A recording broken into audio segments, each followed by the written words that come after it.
Hello guys, welcome to Madel Health and Fitness, and in this video we're going to be learning fun facts about lentils. So I used lentils to make moimoi. Lentils is a type of beans, edible legumes. So I used it to make moimoi. I measured about a cup.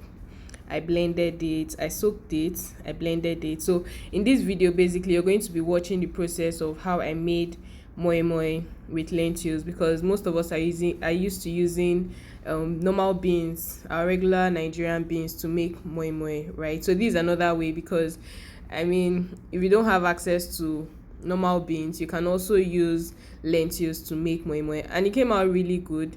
And another interesting part was that I didn't like make it the regular way. I actually baked it. So I made baked moi with lentils. Okay, I baked it. It came out looking like cake, but it was very, very delicious. So just stay tuned, watch the video, and you can also try it out. The recipe is in the description below, so you can take it.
I hope you enjoyed the video. I had this with salad and fish, and it was really delicious. Thanks for watching. Please like, subscribe, and share. Bye.